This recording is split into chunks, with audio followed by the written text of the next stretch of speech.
नमस्कार मंडळी, श्री स्वामी समर्थ. स्वामी महाराज तुमच्या सर्व चांगल्या इच्छा मनोकामना पूर्ण करोत हीच स्वामींच्या चरणी प्रार्थना करते आणि आजच्या व्हिडिओला सुरुवात करते. तर मला एक कमेंटमध्ये बरेच जणांचा हे आला होता की कुलस्वामिनीची नित्यसेवा कशी करायची. तर आज त्या विषयावरच मी तुमच्यासोबत बोलणार आहे. आणि तर ही उपयुक्त माहिती पाहण्यासाठी व्हिडिओ शेवटपर्यंत नक्की बघा. बिलकुल व्हिडिओ स्किप करू नका. तर नमस्कार मंडळी. तर आपल्या प्रत्येकाच्या घरात कुलदेवता किंवा कुलस्वामिनी ही असतेच. आपण कितीही मोठ्या देवांची पूजा केली तरी आपल्या कुळाची देवी सर्वात आधी आपल्यावर लक्ष ठेवत असते.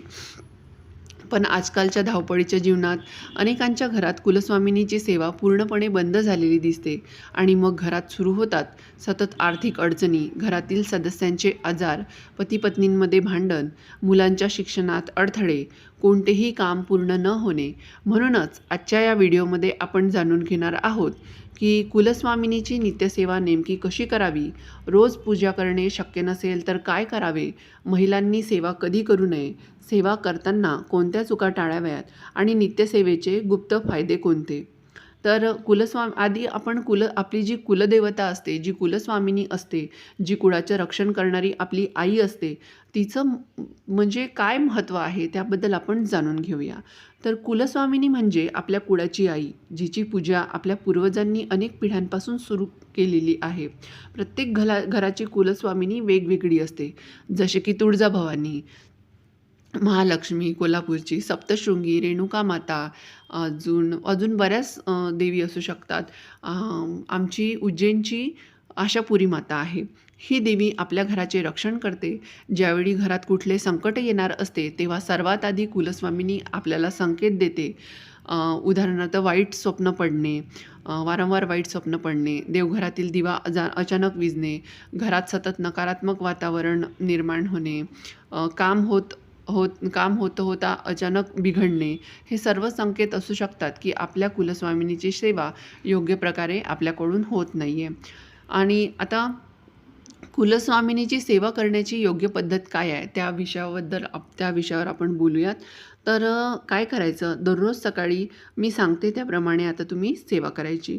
सकाळी उठल्यावर आपलं सगळं आटपून स्नान वगैरे करूनच सेवा करायची. अंघोळ न करता सेवा करू नये. देवीसमोर दिवा लावायचा, तुपाचा दिवा लावायचा. तुपाचा दिवा लावणे अधिक शुभ मानले जाते. आपली देवपूजा करून घ्यायची आणि कुळदेवीची सुद्धा पूजा करायची. तुपाचा दिवा लावून घ्यायचा. त्याच्यानंतर कुळदेवीचं जे टाक असेल, मूर्ती असेल, फोटो असेल, टाक असेल तर पाण्याने स्वच्छ धुवून घ्यायचा. रोज आपल्याला पंचामृताने अभिषेक करणं शक्य होत नसेल तर कुळदेवीचा जो वार असते फक्त त्या दिवशी पंचामृताने देवीचा अभिषेक करायचा. आणि एरवी आपण साध्या पाण्याने जरी धुतलं तो टाक तरी चालतो. मूर्ती असेल, टाक असेल तर धुवून घ्यायचं पाण्याने. आणि फोटो जर असेल तर तो फोटो पुसून घ्यायचा. त्यानंतर देवीला हळदी कुंकू अर्पण करायचं. प्रथम हळद आणि नंतर कुंकू व्हायचं. फुलं व्हायची, लाल, पिवळी किंवा जाईजुईची फुलं व्हायची. देवीला नैवेद्य दाखवायचा. गूळ, साखर, दूध, फळं किंवा घरात बनवलेला एखादा गोड पदार्थ तुम्ही दाखवू शकता. त्यानंतर कुलदेवीचा जप करायचा. आपली जी कुलस्वामिनी आहे तिचा जप करायचा. किंवा जर तुम्हाला माहीत नसेल कुलदेवीचं नाव वगैरे तर ओम ऐं ह्रीं क्लीं कुलदेवताय नमः हा मंत्र 21 वेळा 108 वेळा म्हटला तरीसुद्धा चालेल. त्यानंतर प्रार्थना करायची की आमच्याकडून काही चूकभूल झाली असेल तर ती पदरात घे, आम्हाला क्षमा कर, आमच्यावरच्या अडचणी दूर कर, आमचं सगळं व्यवस्थित होऊ दे. अशा प्रकारे तुमच्या मनात जी इच्छा आहे ती प्रार्थना करायची. देवीजवळ आपल्या मुलांबाळाबद्दल, आपल्या पतीबद्दल, आपल्या घरातल्या सदस्यांबद्दल, आपल्याबद्दल सुखशांतीसाठी मनापासून प्रार्थना करायची, प्रगतीसाठी प्रार्थना करायची. त्यानंतर सेवा करताना कोणते नियम पाळायचे. तर सेवा करताना जर तुम्हाला मासिक पाळी असेल, विटाळ असेल तर तुम्ही सेवा करू नये. रागामध्ये पूजा करू नये. जेव्हा आपल्या मनात राग असतो, आपल्याला कोणाचा राग आलेला असतो किंवा घरात काही झालेलं असतं तेव्हा मन शांत झाल्यावरच पूजा करायची. देवीसमोर चप्पल घालू नये. पूजेची जागा अस्वच्छ ठेवू नये. पूजा करताना फोन वापरू नये. अमावस्या, पौर्णिमा, शुक्रवार या दिवशी तुम्हाला कुलदेवीची विशेष सेवा करायची आहे. मी सांगितलं त्याप्रमाणे पंचामृताने देवीचं टाक मूर्ती धुवायची, पंचामृताने अभिषेक करायचा.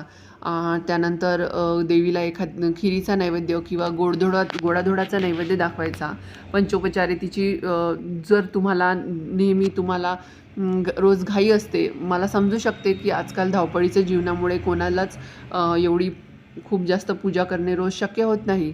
तर अमावस्या, पौर्णिमा, शुक्रवार हे जे दिवस असतात, या दिवशी वेळात वेळ काढून तुम्ही देवीची पंचोपचारे छानपैकी पूजा करायची. अशी विशेष सेवा कुलदेवीची करायची. रोज तुम्ही साधी सोपी मी तुम्हाला सांगितली त्याप्रमाणे नित्यसेवा केली तरी पण चालेल. तर त्यानंतर नित्यसेवेचे फायदे काय आहे, जी मी तुम्हाला नित्यसेवा कशी करायची ही जी सांगितली, तर त्याचे काय फायदे आहेत तर ते मी तुम्हाला सांगते. तर नियमित सेवा केल्याने आपल्या घरातील जे संकटं असतात ते दूर होतात. येणाऱ्या ज्या अडचणी असतात त्या टळतात. पैशांची कमतरता कमी होते. आपली आवक कमी जरी असली तरी त्याच्यामध्ये बरकत राहते. पती पत्नींचे संबंध सुधारतात. मुलांच्या प्रगतीत वाढ होते. घरात सकारात्मक ऊर्जा निर्माण होते. आणि त्याचबरोबर प्रत्येक शुक्रवारी देवीसमोर तुम्ही एक सुपारी, एक लवंग, थोडा गूळ ठेवून प्रार्थना करा की आई, आमच्या घरावर तुझी कृपा सदैव राहू दे. 21 दिवसात तुम्हाला नक्की फरक जाणवेल. प्रत्येक शुक्रवारी तुम्ही प्रत्येक शुक्रवारी म्हणजे प्रत्येकच शुक्रवारी करत जा. एक सुपारी घ्यायची, एक लवंग घ्यायची, थोडासा गूळ घ्यायचा आणि देवीसमोर ठेवून प्रार्थना करायची की आमच्यावर तुझा आशीर्वाद सदैव राहू दे, तुझी कृपादृष्टी सदैव राहू दे, आमच्या घराची प्रगती होऊ दे, आमच्या घरातील व्यक्तींची प्रगती होऊ दे. आरोग्याच्या तक्रारी असतील तर त्याविषयी बोलायचं. तर अशा प्रकारे तुमच्या मनात ज्या काही इच्छा असेल त्या तुमच्या कुलदेवीसमोर तुम्ही मांडायच्या. तर हा व्हिडिओ तुम्हाला आवडला असेल तर व्हिडिओला एक लाईक नक्की करा आणि हा व्हिडिओ तुमच्या मित्रपरिवारांसोबत जास्तीत जास्त शेअर करा आणि आम्ही अमरावतीकर या यूट्यूब चॅनलला सबस्क्राईब करायला विसरू नका. त्यासोबतच बाजूला जे बेल आयकॉन आहे त्याच्यावर देखील क्लिक करा, म्हणजेच येणारे नवनवीन व्हिडिओ, अर्थपूर्ण व्हिडिओची माहिती, नोटिफिकेशन तुमच्यापर्यंत सर्वात आधी पोहोचेल. तर पुन्हा भेटूया अशाच एका व्हिडिओसोबत. तोपर्यंत श्री स्वामी समर्थ. जय जय स्वामी समर्थ.